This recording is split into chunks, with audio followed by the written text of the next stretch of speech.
wassalatu wassalamu ala asyrafil mursalin wa ala alihi wa ashabihi ajma'in. Amma ba'd.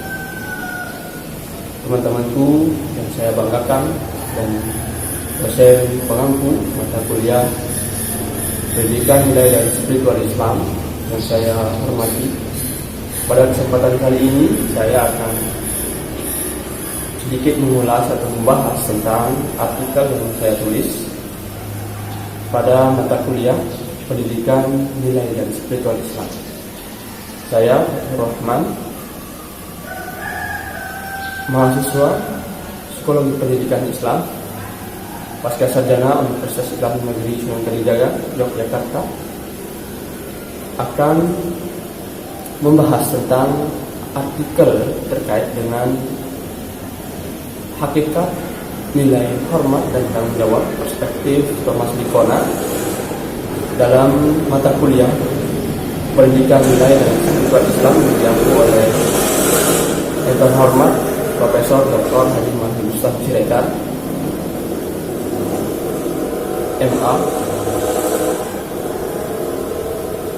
Teman-temanku yang saya banggakan,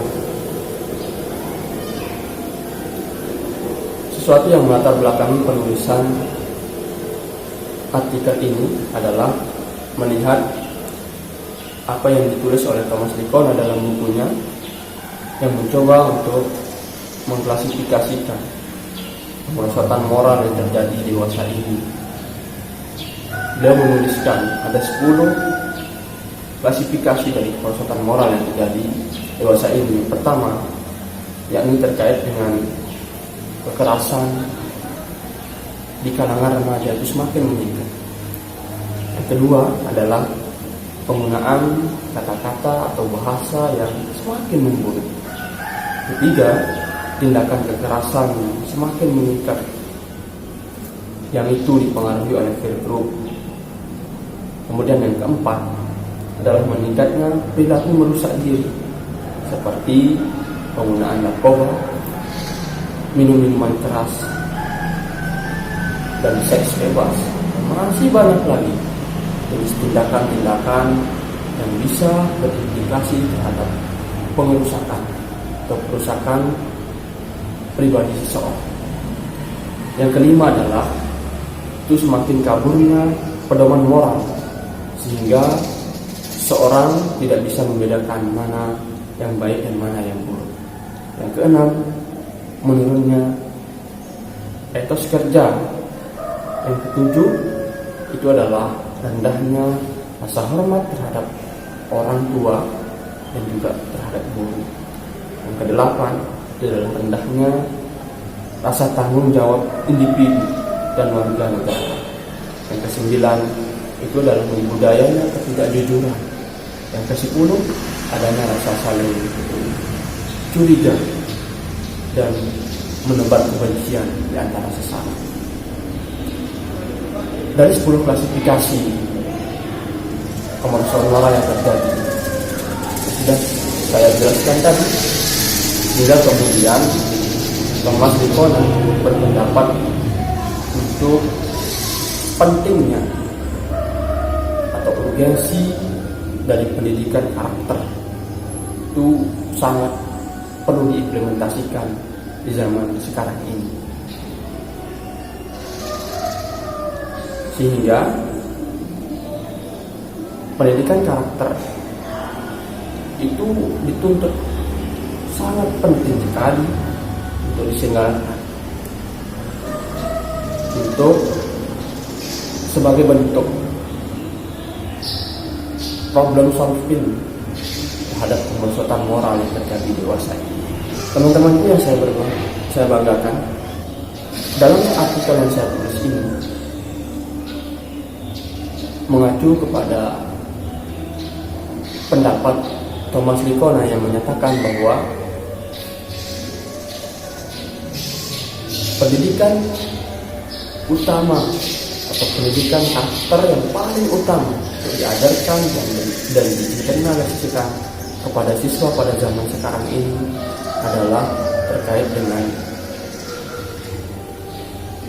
pengajaran tentang nilai hormat dan tanggung jawab. Kemudian dari perspektif itu, penulis mencoba untuk mengintegrasikan dan menginterkoneksikan perspektif yang dihadirkan oleh atau yang ditawarkan oleh Thomas Likona tentang pendidikan utama, karakter yang perlu diajarkan kepada siswa yang terkait dengan nilai hormat dan tanggung jawab. Itu kemudian penulis mengintegrasikan dan menginterkoneksikan dengan perspektif Islam, yakni dengan mengacu kepada Al-Quran dan Al-Hadis sebagai rujukan utama. Adapun terkait dengan metode penelitian dalam artikel yang saya tulis, ini menggunakan penelitian legal research atau studi kepustakaan.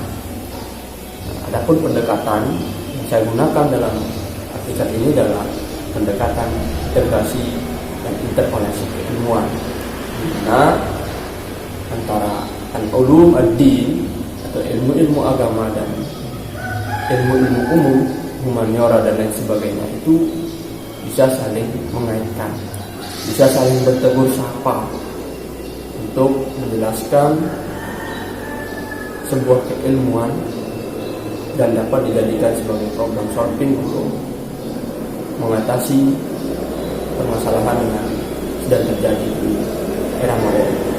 Adapun terkait dengan sumber data dalam artikel ini menggunakan sumber data primer dan sekunder. Adapun sumber primernya adalah buku yang ditulis oleh Thomas Likona.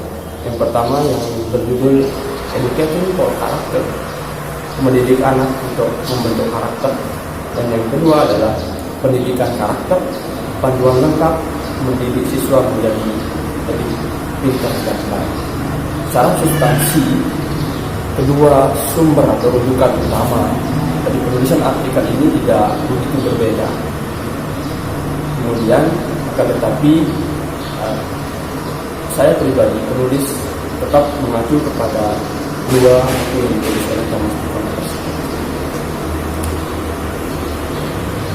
Teman-temanku yang saya banggakan, terkait dengan hakikat nilai hormat dan tanggung jawab perspektif Thomas Likona dan perspektif Islam. Nilai hormat dan tanggung jawab merupakan nilai utama karakter yang ditawarkan oleh Thomas Likona. Terkait dengan rasa hormat atau nilai hormat, sikap hormat, rasa hormat itu merupakan sebuah penghargaan yang kita tunjukkan kepada orang lain atau hal lain selain diri kita. Dalam hal ini ada 3 komponen penting yang terdapat dalam rasa hormat.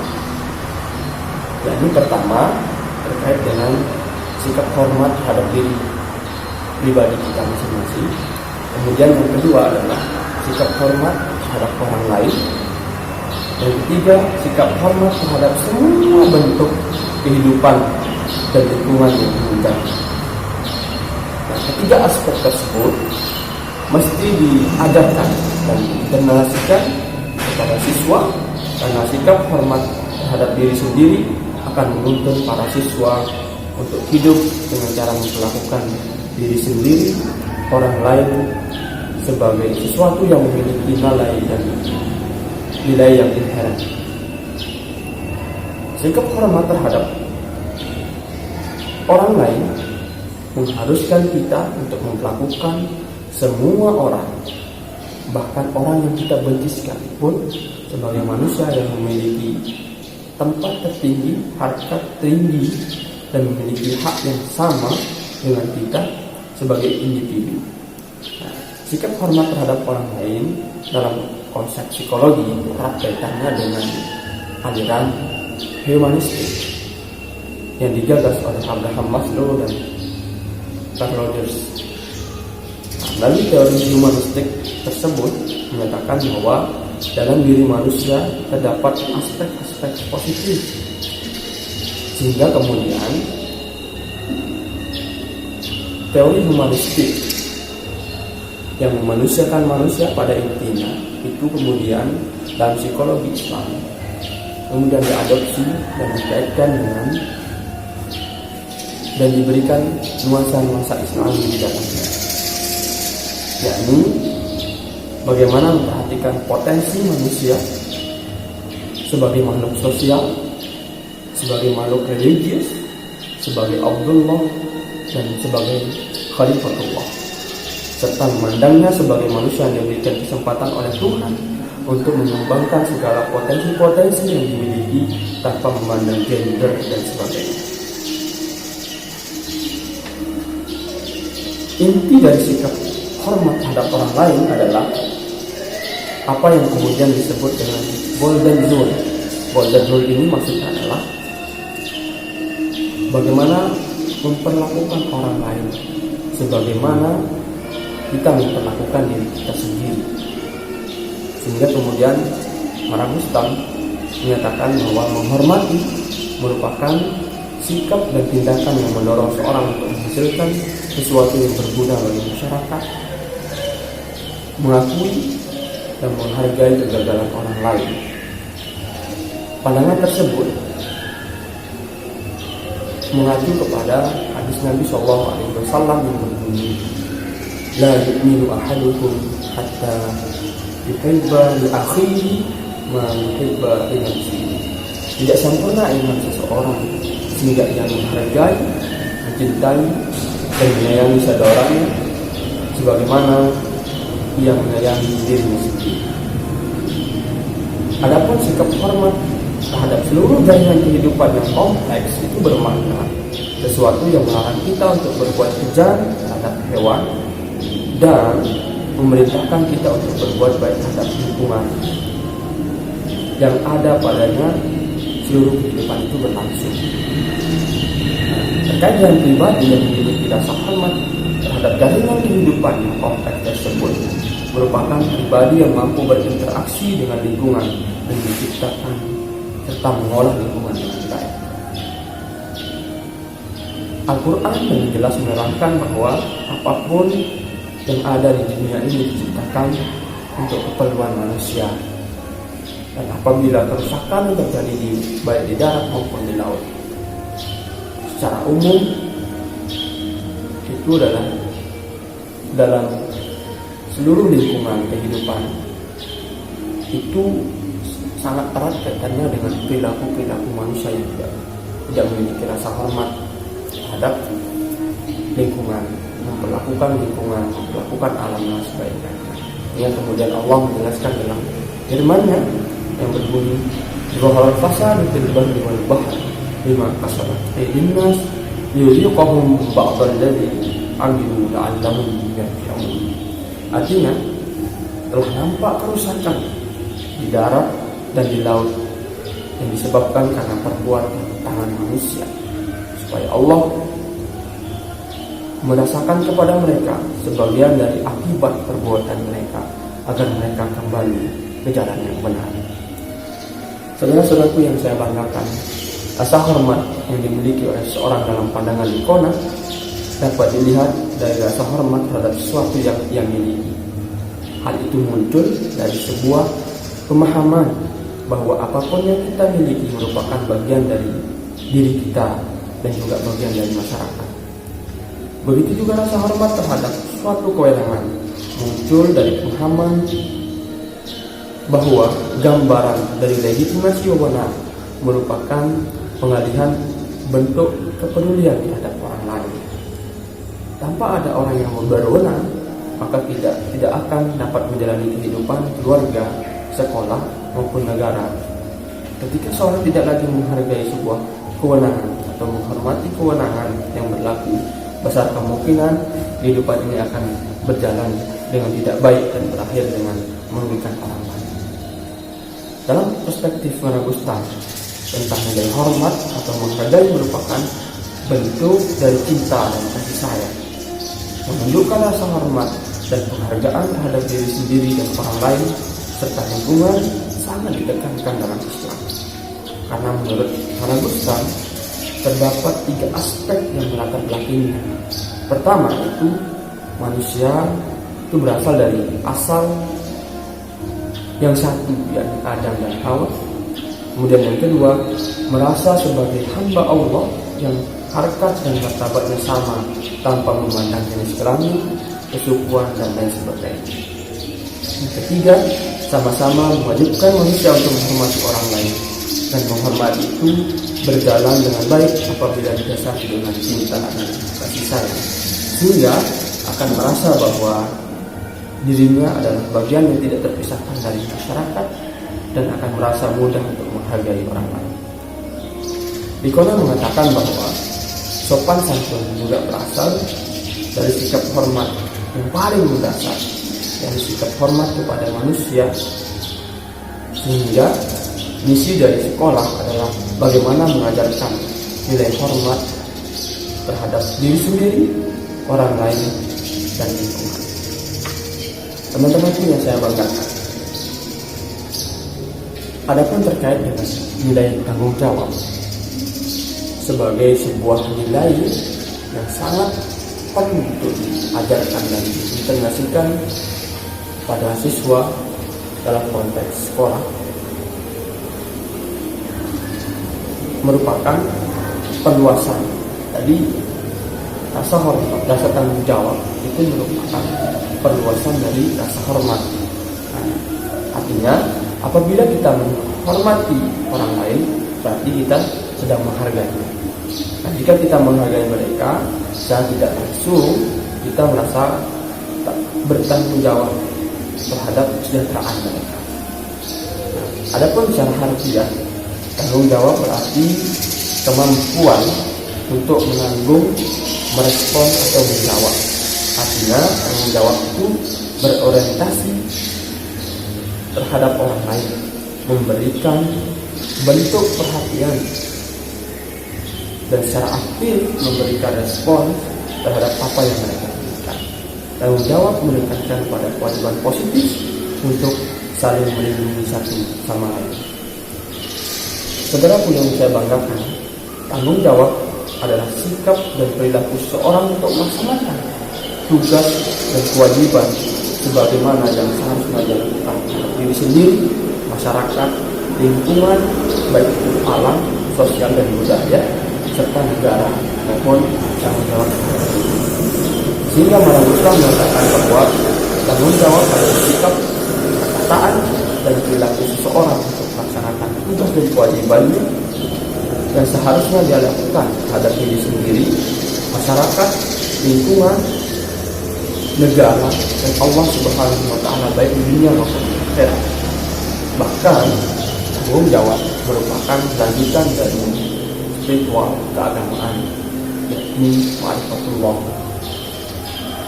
Likona mengatakan bahwa makna lain dari tanggung jawab adalah bisa dianggarkan dan tidak mengecewakan.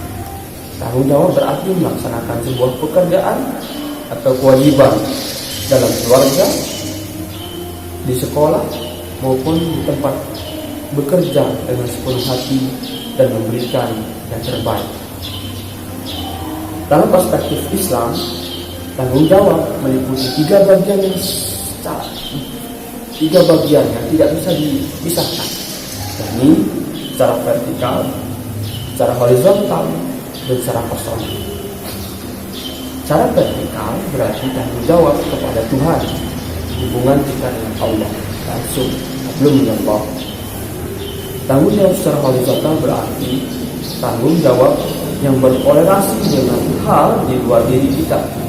Sedangkan tanggung jawab secara personal dan menyangkut substansi pribadi diri kita sendiri.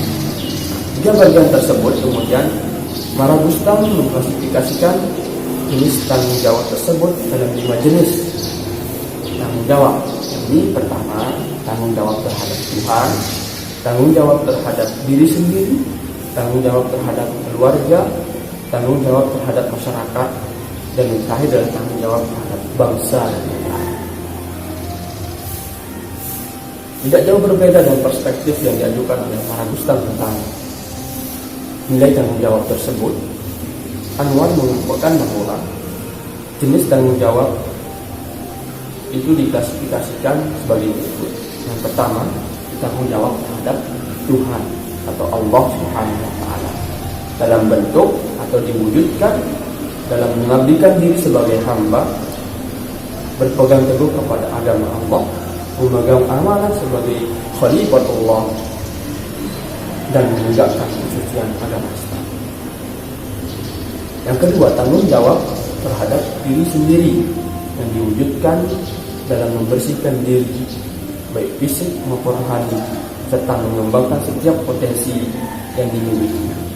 Yang ketiga adalah terkait dengan tanggung jawab atau tugas atau amanah yang bermakna atau dapat diwujudkan dalam segala tugas yang dibebankan kepada seseorang harus dikerjakan sebagai bentuk tanggung jawab atas amanah yang telah diperintahkan. Yang keempat adalah tanggung jawab terhadap keluarga. Ini sangat penting. Sebagai ilustrasi, ayah bertanggung jawab sebagai kepala keluarga untuk memberikan rasa aman terhadap istri dan anak-anak, baik berbentuk kebutuhan primer maupun kebutuhan sekunder. Istri bertanggung jawab mendidik, menjaga dan memelihara harta dan anak-anaknya secara jasmani maupun secara rohani. Anak bertanggung jawab untuk berbakti kepada kedua orang tua. Itu saling bersinergi. Yang kelima adalah terkait dengan tanggung jawab kepada masyarakat. Bermakna bahwa setiap perkataan, perbuatan atau tindakan sebab itu merupakan sebagai bagian dari masyarakat yang harus dipertanggungjawabkan kepada masyarakat. Nah, perwujudan dari tanggung jawab dalam Islam adalah meningkatkan kemakmuran masyarakat dengan tetap berpedoman kepada iman dan takwa kepada Allah Subhanahu wa Ta'ala, menjalin hubungan ukhuwah Islamiyah, nasihat menasihati, tidak memarahi dan mendiamkan saudara selama 3 hari apabila terjadi sebuah pertikaian, kemudian menutupi aib sesama muslim dan menjaga keamanan jiwa dan harta saudara kita. Kemudian itu adalah sebagai bentuk dari rasa tanggung jawab kita kepada masyarakat secara lebih luas. Yang keenam adalah tanggung jawab terhadap bangsa dan negara. Artinya bahwa manusia terikat oleh norma, peraturan, dan hukum yang dibuat oleh negara tersebut. Nah, sehingga apabila seseorang melakukan sebuah tindakan yang melanggar hukum, maka harus mempertanggungjawabkan perbuatannya itu sesuai dengan norma hukum yang berlaku dalam sebuah negara tersebut. Yang terakhir itu adalah tanggung jawab terhadap lingkungan dan makhluk hidup lainnya. Artinya kita harus memiliki tanggung jawab untuk merawat, menjaga, membersihkan baik lingkungan maupun makhluk hidup yang ada dalam lingkungan tersebut. Saudaraku yang saya banggakan, tanggung jawab dapat dijadikan sebagai langkah koreksi terhadap problematika kehidupan yang terjadi di zaman modern ini. Lebih lanjut, Thomas Lingona mengatakan bahwa salah satu tantangan moral zaman sekarang ini adalah bagaimana menyeimbangkan antara hak dan kewajiban serta membesarkan anak supaya memiliki rasa tanggung jawab terhadap kewajiban, tanggung jawab terhadap amanah yang telah diberikan. Islam juga memandang bahwa tanggung jawab sangat penting adanya dan sangat ditekankan. Alasannya adalah Islam memandang tanggung jawab tidak hanya sebatas itu tanggung jawab atau menerima konsekuensi, baik itu tanggung jawab kepada Allah, kepada diri sendiri, keluarga, masyarakat, bangsa dan negara di dunia, tapi juga harus menerima, bertanggung jawab atau memiliki konsekuensi terhadap amanah yang telah diberikan sebagai khalifatullah, sebagai Abdullah di muka bumi ini sampai dipertanggungjawabkan kelak nanti di akhirat atau di pada masyarakat. Adapun terkait dengan strategi dalam menanamkan nilai hormat dan tanggung jawab kepada siswa di sekolah, itu ada beberapa hal penting yang perlu diperhatikan ketika supaya penanaman nilai rasa hormat dan tanggung jawab terhadap peserta didik itu dapat dijalankan dengan sebaik-baiknya. Dalam sikap hormat, strategi penanaman sikap hormat dan tanggung jawab memiliki dua pendekatan yang sangat komprehensif, yakni strategi pendekatan dalam kelas yang pada intinya nanti menuntut guru untuk mengajarkan sikap hormat dan tanggung jawab, dan pendekatan komprehensif yang dilakukan oleh sekolah dalam menanamkan sikap hormat dan tanggung jawab. Nah, strategi yang ditawarkan oleh Thomas Likona itu merupakan strategi yang didasarkan pada gagasan besarnya.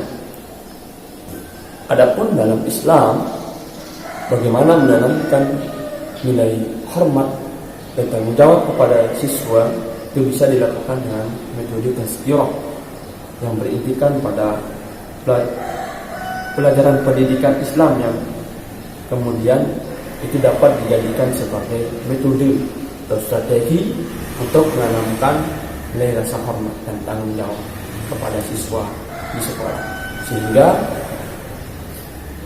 kemerosotan moral yang terjadi di zaman sekarang ini sedikit tidak kita bisa berkontribusi besar untuk mengurangi kemerosotan moral yang terjadi khususnya di bangsa Indonesia pada saat ini. Adapun kesimpulan dari artikel yang saya tulis terkait dengan sikap hormat dan tanggung jawab yang menjadi nilai utama karakter yang perlu diajarkan kepada peserta didik atau siswa merupakan nilai yang bersumber dari hukum moral, sehingga perspektif Thomas Likona tentang nilai utama karakter yang perlu diinternasikan tersebut dapat diintegrasikan dan interkoneksikan dengan nilai-nilai yang terkandung dalam Al-Quran dan Al-Hadis sebagai rujukan utama umat Islam. Dalam nilai hormat terkandung poin-poin penting yang mesti diimplementasikan oleh siswa. Ini sikap hormat terhadap diri sendiri, sikap hormat terhadap orang lain, dan sikap hormat terhadap lingkungan. Sedangkan sikap tanggung jawab adalah merupakan sikap, perkataan, perilaku seseorang yang melaksanakan tugas dan kewajiban yang seharusnya dia lakukan terhadap diri sendiri, masyarakat, lingkungan, baik itu alam, sosial, budaya maupun tradisi, negara, Allah Subhanahu wa Ta'ala, baik di dunia maupun di akhirat. Adapun terkait dengan strategi penanaman sikap hormat dan tanggung jawab itu memiliki dua pendekatan yang komprehensif. Ini strategi pendekatan komprehensif di dalam kelas dan juga strategi pendekatan komprehensif yang mesti dilakukan oleh sekolah dalam menanamkan nilai-nilai hormat dan tanggung jawab kepada siswa di sekolah tersebut. Adapun terkait dengan metode yang ditawarkan dalam perspektif Islam, itu bisa menggunakan pendekatan atau metode tazkirah. Dalam metode tazkirah itu terdapat unsur-unsur pendidikan nilai keislaman yang dapat kemudian dijadikan sebagai metode dalam menanamkan nilai hormat dan tanggung jawab kepada peserta didik. Teman-temanku yang saya banggakan, mungkin hanya ini yang dapat saya ulas terkait dengan artikel yang saya tulis tentang hakikat nilai hormat dan tanggung jawab perspektif Thomas Likona dan perspektif Islam, sebuah pendekatan integrasi dan interkoneksi. Kurang lebihnya saya mohon maaf atas segala kekurangan. Apabila ada penjelasan yang kurang berkenan dalam artikel ini, mohon dikoreksi supaya tidak terjadi kesalahan ke depannya. Terima kasih atas segala perhatian. Allahumma fiqh ila aqwamit thoriq. Assalamualaikum warahmatullahi wabarakatuh.